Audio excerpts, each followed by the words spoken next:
सम्पूर्णमा सबैजनालाई ख्रिस्ट येशूको नाममा जय मसीह र तपाईँ सबैजनालाई मेरी क्रिसमस।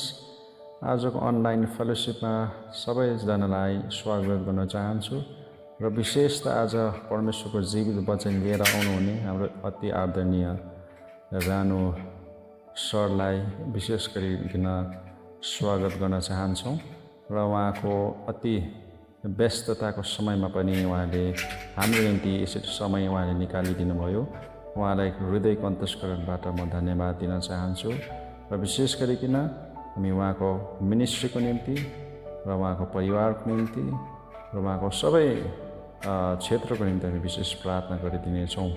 र विशेष गरिकन आज हाम्रो क्रिसमसको दिनमा यसरी हामी क्रिसमसको वचनलाई हामी सुन्न लागेका छौँ र यो समय विशेष गरिकन आदरणीय आजको वचन ल्याउने विशेष परमेश्वरका दासलाई यो समयमा दिन चाहन्छु र तपाईँ सबैजना जति पनि जोडिनुहुन्छ विशेष गरिकन यो वचन तपाईँले ध्यान लगाएर तपाईँले सुन्न होस् र आशीषित बन्न होस्। हुन्छ, सबैजनालाई फेरि पनि ख्रिस्ट येशूको नाममा जय मसीह।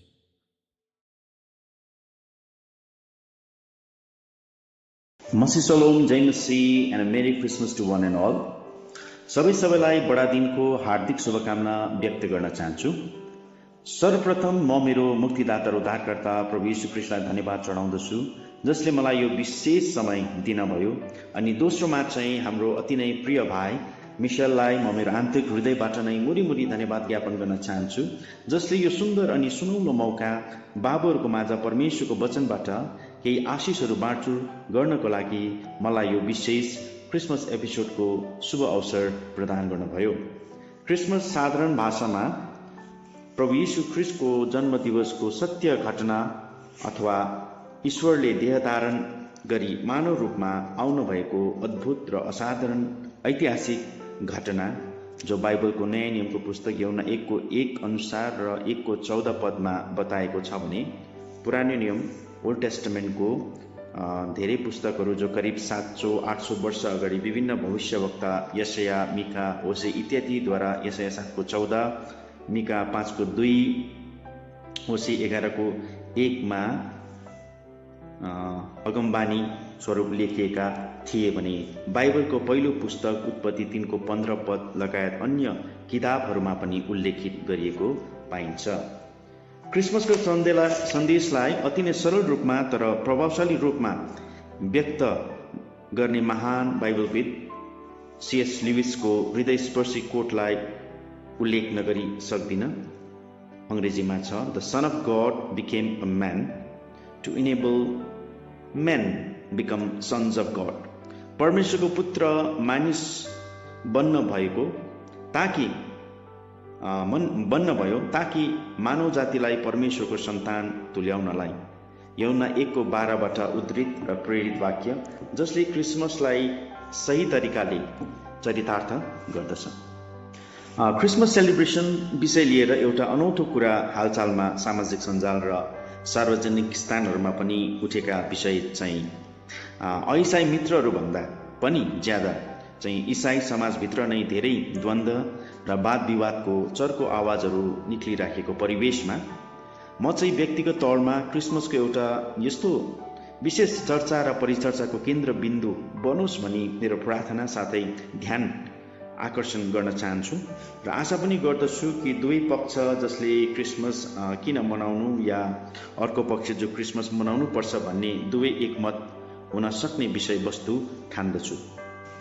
पवित्र धर्मशास्त्र बाइबलको नयाँ नियमको पुस्तक दोस्रो कोरिन्थी 13:5-6 पदमा जसमा यसरी लेखेको हामी पाउँदछौँ, तिमीहरू विश्वासमा छौ कि छैनौ भनी आफैलाई जाँचेर तिमीहरू आफ्नो प्रमाण देऊ, अथवा के येशू ख्रिस्ट आफै तिमीहरूमा हुनुहुन्छ भन्ने तिमीहरूलाई थाहा छैन।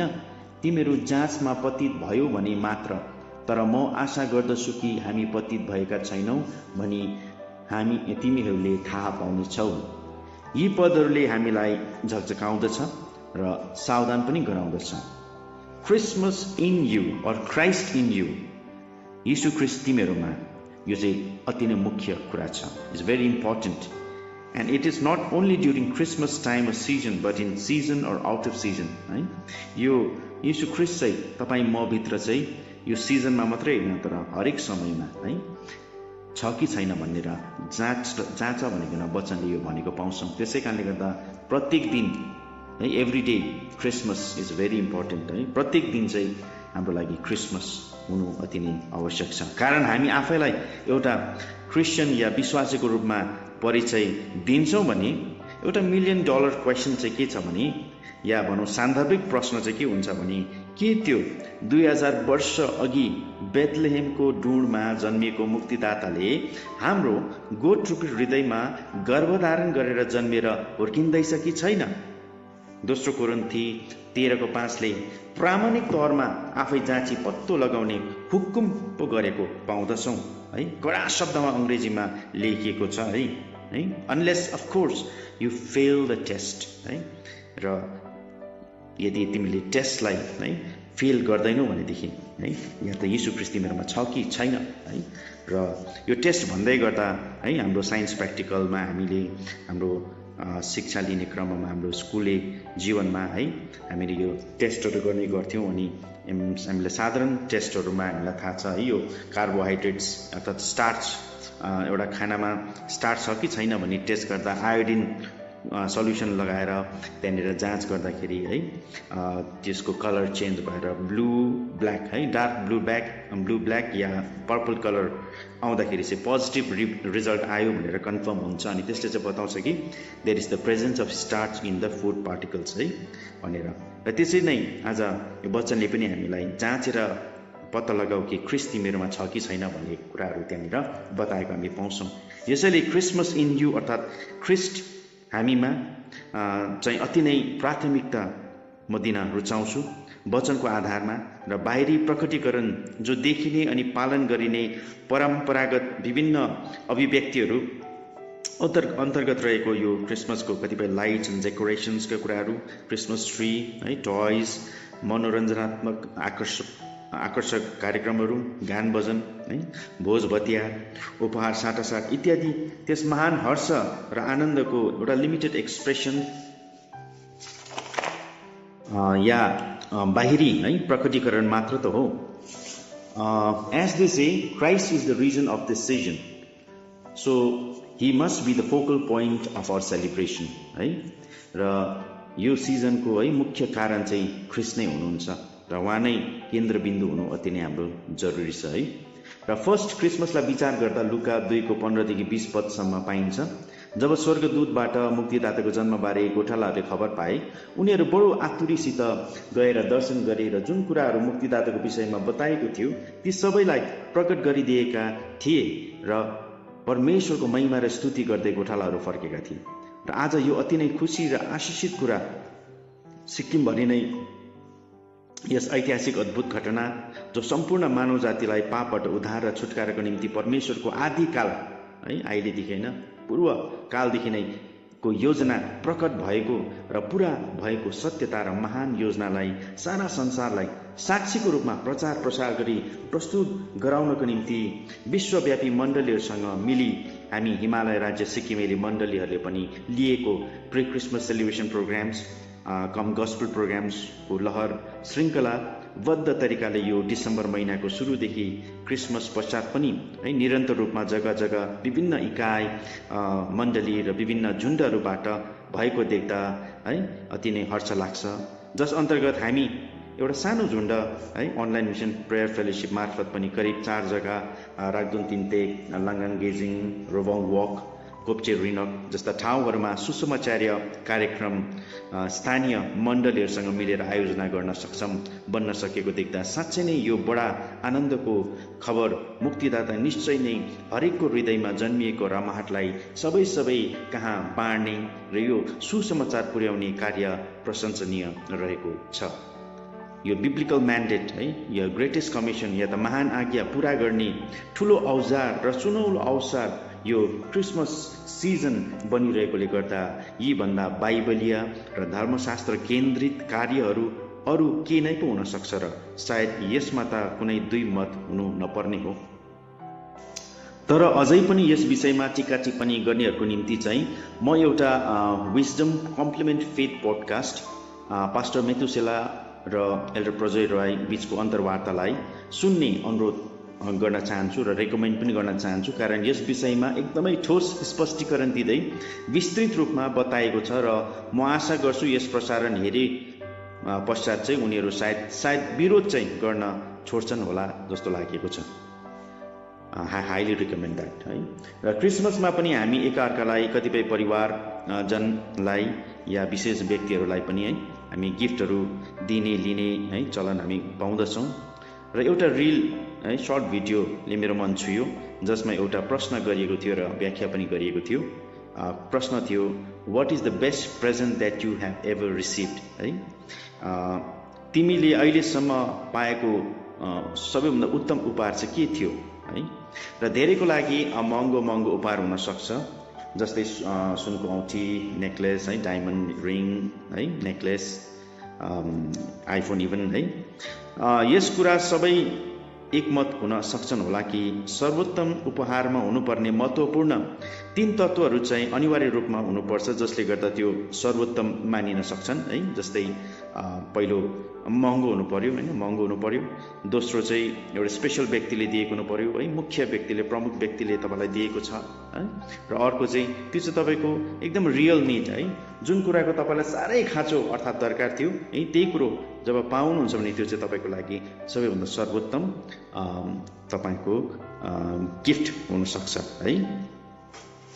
र यो क्रिसमस सिजनमा है यीशु सबैभन्दा असल उदाहरण चाहिँ यीशु ख्रीष्ट नै हाम्रो लागि सबैभन्दा सर्वोत्तम उपहार हुनुहुन्छ है, सर्वोत्तम है। र कसैले भनेका रहेछन् जो अति नै सुन्दर बनाइरहेको मैले पाएँ। र यदि मानिसको सबैभन्दा सर्वोत्तम खाँचो चाहिँ है, मानिसको सबैभन्दा ग्रेटेस्ट निड चाहिँ यदि शिक्षा भए है, भएको भए चाहिँ परमेश्वरले चाहिँ नि महान शिक्षक पठाइदिनुहुन्थ्यो अरे क्या। यदि मानिसको सबैभन्दा सर्वोत्तम खाँचो चाहिँ रुपियाँ पैसा है, रुपियाँ पैसा भएको भए चाहिँ परमेश्वरले चाहिँ नि महान अर्थशास्त्री पठाइदिनुहुन्थ्यो अरे, ग्रेटेस्ट इकोनोमिस्ट पठाइदिनुहुन्थ्यो है। तर मानिसको सबैभन्दा है सर्वोत्तम खाँचो ग्रेटेस्ट निड चाहिँ के रहेछ भन्दाखेरि चाहिँ पाप क्षमा थियो। त्यसैले परमेश्वरले चाहिँ के पठाइदिनु भयो, मुक्तिदाता पठाइदिनु भयो है। वाह, कति मिठो विवरण है। यसै कारण क्रिसमसको सबैभन्दा सर्वोत्तम उपहार चाहिँ हाम्रो मुक्तिदाता यीशु ख्रीष्ट नै हुनुहुन्छ।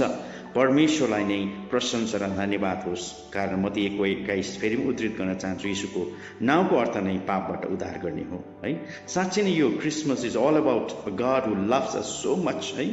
यस्तो परमेश्वरको बारेमा यो हो जसले हामीलाई यस्तो प्रेम गर्नुभयो भने है, यूहन्ना 3:16 पनि भनिएको छ, उहाँले एकलौते पुत्रलाई संसारमा दिनुभयो, उहाँले स्वर्गलाई त्यागेर है हाम्रो माझ आउनुभयो ताकि हामी बिना चाहिँ उहाँ स्वर्गमा बस्न पनि रुचाउनु भएन है।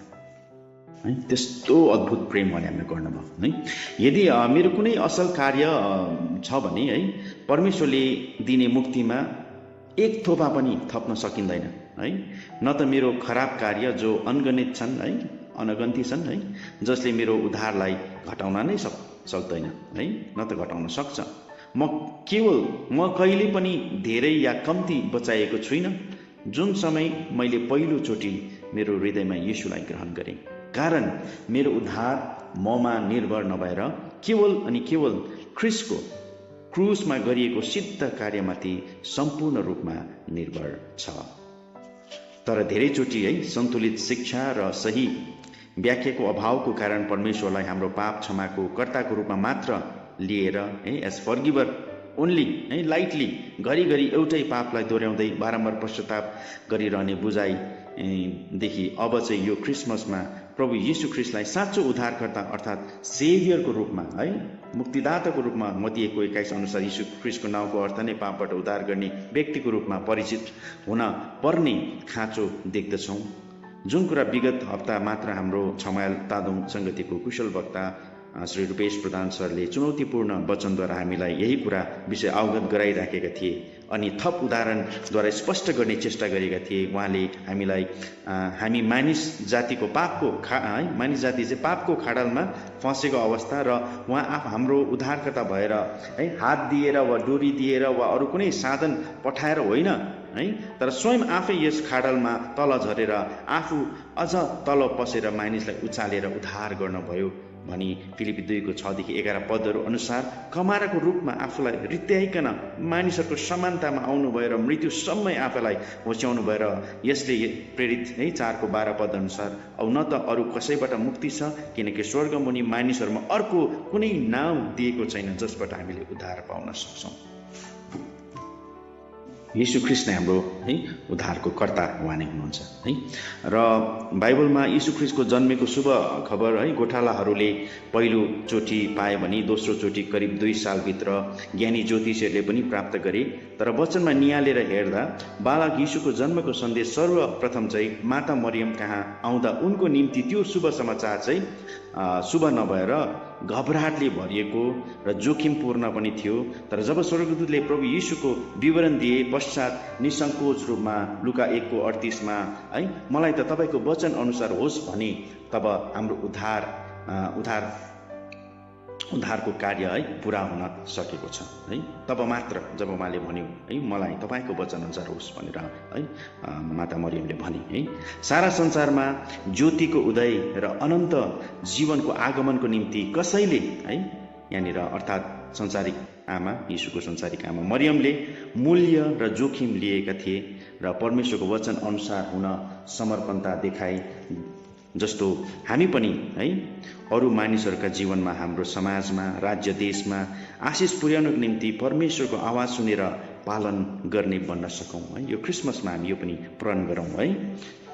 हामी अनलाइन फेलोसिपमा है प्रेयर फेलोसिपमा जब प्रेयर वर्कमा जाने गर्छौँ तब एउटा थीम सङ्ग सधैँ गाउने गर्छौँ जो गीतको बोल यस्तो छ है जहाँ मलाई लानुहुन्छ त्यहीँ जान म तयार छु, जे मलाई भन्नुहुन्छ त्यही गर्न म राजी छु, तपाईँको सामुन्ने हाजिर छु म, प्रभु मलाई पठाउनुहोस् तपाईँको सेवामा है। यो गीत अनुसार हाम्रो जीवन पनि बन्न सकोस् मेरो यो प्रार्थना छ। अनि मरियमले जसरी चुने है परमेश्वरको आवाजलाई पालन गर्न चुने आमा हुन चुने रिक्स उठाए है त्यसरी नै हामी पनि यो क्रिसमसमा है परमेश्वरको आज्ञाहरू पालन गर्न है रुचाउन सकौँ त्यो कुरालाई है। मत्ती 2 अध्यायमा पनि पूर्वका ज्योतिषीहरू कतिपय बाइबलका ज्ञानी मानिसहरू पनि भनिएको छ कति जग्गा बालक यीशुलाई भेटेर दण्डवत गरी आफूले ल्याएका बहुमूल्य उपहार स्वरूप है सुन धूप र मुर्रको भेटी चढाएको थिए। हामी जान्दछौँ यो कुरा भनी हाम्रो निम्ति अर्को एउटा चुनौती चाहिँ हाम्रो उद्धारकर्तालाई है कृतज्ञता स्वरूप उहाँको अतुलनीय प्रेम र महान बलिदानको साटो हामी पनि कस्तो भेटी अर्पण गर्ने है आज हामीले कस्तो खालको भेटी अर्पण गर्ने त्यो पनि आज हाम्रो लागि एउटा चुनौती रहेको छ है। यसको निम्ति म एउटा सानो कथालाई है तपाईँहरूको माझमा प्रस्तुत गर्न चाहन्छु जो अति नै रोचक अनि चाखलाग्दो है छ। कुनै एउटा देशमा अति नै एउटा दानी राजा थिए। उसले आफ्नो जन्मदिवसको अवसरमा आफ्नो है देशको सबै देशवासीहरूलाई महँगो उपहार है सुन चाँदी हिरा मोती दिने इच्छा गरे र सबै कहाँ खबर पठाए है जन्मदिनको दिन चाहिँ राजाले आफ्नो सिंहासन चाहिँ ठुलो खुला जग्गामा स्थापित गर्नेछ र देशको सबै मानिसहरूलाई बिहानीदेखि है लाइन लागे त्यो सुनेपछि है त्यो खबर पाएपछि र उपहार थाप्न आए। तीमध्ये एउटा व्यक्तिले आफ्नो पालो है जब एउटा नयाँ मान्छे लाइनमा आउँथे उसले त्यो व्यक्तिलाई पहिलो राख्थे र ऊ पछि सर्थे। यो कुरा राजाले मनमा नै विचार गरिरहेका थिए है यो मानिस त साधारण चाहिँ होइन भन्ने उनले ठाने। त्यसो गर्दा गर्दै दिउँसो भयो र त्यही प्रतिक्रिया गरिरहँदा साँझ पर्यो र राजाले त्यस व्यक्तिलाई सिपाही पठाएर बोलाइ पठाए। अनि जब राजाले उसलाई भने तिमी किन आफ्नो पालो अरूलाई दिन्छौ र उपहार थाप्न पछि सर्छौ, उसको उत्तर यस्तो हुन्छ है हे राजन तपाईँ राजा हुनुहुन्छ त्यसैले सबैलाई उपहार है स्वरूप धेरै महँगो सुन चाँदी हिरा मोती दिनुहुन्छ, तर म त एउटा साधारण व्यक्ति मात्र हुँ। तर भए पनि ममा जे छ हे राजन त्यो म अरूलाई दिन चाहन्छु। यसैले मैले दिन सक्ने भन्ने चाहिँ मेरो पालो थियो है मेरो टर्न मात्रै थियो त्यसैले मैले त्यही दिन मैले चाहेँ हजुर भनेर उत्तर दिँदछ है। र आज भनिन्छ है सम्पूर्ण संसारमा का मानिसहरूलाई दुई थरीमा बाँड्न सकिन्छ अरे है। एउटा चाहिँ गिभर, एउटा चाहिँ टेकर है। एउटा दिने, एउटा दाताको रूपमा, अर्को चाहिँ थाप्ने या लिने है मात्र है। यो कथाबाट आज हामीले एउटा शिक्षा हामीले लिनुपर्छ। यो क्रिसमसको उपलक्ष्यमा पनि है परमेश्वरको महान कोसेली हामीले प्राप्त गरेको छौँ है। परमेश्वरबाट पाप क्षमा, अनन्त जीवनको भागीदार हामी भएका छौँ भन्ने हामी किटान पनि गर्ने व्यक्ति हौँ है। र त्यसैले गर्दा आज यो क्रिसमसको अवसरमा है हाम्रो निर्णय हुनेछ, कसै न कसैको जीवनमा है हामीसँग भएको के छ, हामीसँग है त्यो एउटा भिखारीसँग, एउटा साधारण व्यक्तिसँग उसको है उसले दिन सक्ने एउटा टर्न थियो, उसको पालो थियो भनेदेखि ईश्वरले तपाईँले मलाई दिएको है टाइम छ, हामीसँग ट्रेजर है, ट्यालेन्ट छ, कुनै न कुनै प्रतिभा छ है, केही न केही धन छ, हामीसँग समय छ है। आज यी या है र परमेश्वरलाई आज यीद्वारा है आज या त हामी कसैलाई प्रभुको बारेमा बताएर सुसमाचार सुनाएर है आशिष पुर्याउने व्यक्ति है बन्न सकौँ है। यो मेरो तपाईँहरूलाई प्रार्थना छ, यो मेरो तपाईँलाई यो चुनौती पनि छ है। र परमेश्वरले तपाईँले मलाई दिएको यो टाइम, ट्रेजर, ट्यालेन्ट है, समय, प्रतिभाहरू परमेश्वरको लागि खर्च गरौँ है। उहाँलाई ग्रेटिट्युडको रूपमा धन्यवादी भइकन परमेश्वरको लागि है आज हामी उब्रो पाब्रो बन्न सकौँ। फेरि पनि तपाईँहरू सबैलाई मेरी क्रिसमस एन्ड एडभान्समै ह्याप्पी न्यू इयर पनि भन्दै मेरो वचनलाई यही नै शेष गर्न चाहन्छु। धन्यवाद।